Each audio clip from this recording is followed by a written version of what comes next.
ഇപ്പോൾ ഈ social media എന്ന് പറയുന്നത് വലിയൊരു പോസിറ്റീവ് ഉണ്ടെങ്കിലും ഇതേപോലത്തെ കുറെ സൗഹൃദങ്ങൾ കാരണം ഒരുപാട് ചതിപറ്റിയ ഒരുപാട് ആൾക്കാരുണ്ട്.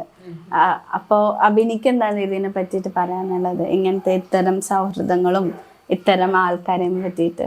ഇപ്പൊ ഈ ചേട്ടനോട് ഞാൻ ആദ്യമേ തന്നെ എൻ്റെ അഭിപ്രായം പറഞ്ഞിട്ടുണ്ടായിരുന്നു. കാരണം എന്ന് വെച്ച് കഴിഞ്ഞാല് അവന് റോങ് ആണെങ്കിൽ അവിടെ വെച്ചിട്ട് തന്നെ സ്റ്റോപ്പ് ചെയ്യേണ്ടതായിരുന്നു, അല്ലെങ്കിൽ ചേട്ടനോട് ആദ്യമേ തന്നെ സംസാരിക്കേണ്ടതായിരുന്നു. പിന്നെ അവന്റെ ഭീഷണിപ്പെടുത്തലോ പിന്നെ ഇങ്ങനെ ഇവര് നല്ല ഇതായിട്ട് പോയിരുന്ന ഒരു ഇതല്ലേ. അപ്പം ഇപ്പൊ സന എന്താ പറയുന്നത്, ഇങ്ങനെ ഇപ്പൊ നമുക്കിപ്പോ ഒരാൾ മെസ്സേജ് ചെയ്യുന്നു, ഇപ്പൊ കല്യാണം കഴിഞ്ഞ ഒരു പെണ്ണൊരു കുട്ടിയുള്ള ഒരാള്, ഭർത്താവും കുട്ടിയുള്ള ഒരാള് മോശം കമന്റ്സ് ഇടോ അങ്ങനെ എന്തെങ്കിലും ചെയ്യുമ്പോൾ നമുക്ക് ഭർത്താവിനോട് പറയാം, അല്ലെങ്കിൽ നല്ല സുഹൃത്തുക്കളോട് അത് ഷെയർ ചെയ്യാം. പിന്നെ എന്തോ എനിക്കറിയില്ല, ചിലപ്പോൾ ഈ പെൺബുദ്ധി എന്ന് പറയണതേ ചില പെണ്ണുങ്ങള് എടുത്തുചാട്ടക്കാരാണ്. അപ്പൊ തോന്നണാണ് അവർക്ക് ഈ അക്കരെ കാണാണ് അക്കരെ പച്ച ഇക്കരെ പച്ച എന്നുള്ള ഒരു തോന്നലാണ് ഇവർക്ക്. ഇപ്പൊ നമ്മൾ പല വിഷയങ്ങളും നമ്മൾ കാണുന്നുണ്ട്.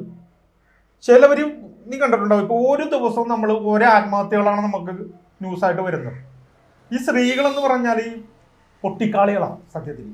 എന്ന് വെച്ചാൽ എല്ലാവരും അല്ല ഞാൻ പറഞ്ഞ, കുറച്ച് സ്ത്രീകൾ അവര് അവരുടേതായ അവർ ചുറ്റുവട്ടത്ത് ഒതുങ്ങി എന്തെങ്കിലും സങ്കടങ്ങളോ ദുഃഖങ്ങളോ ഉണ്ടെങ്കിൽ ഷെയർ പോലും ചെയ്യത്തില്ല.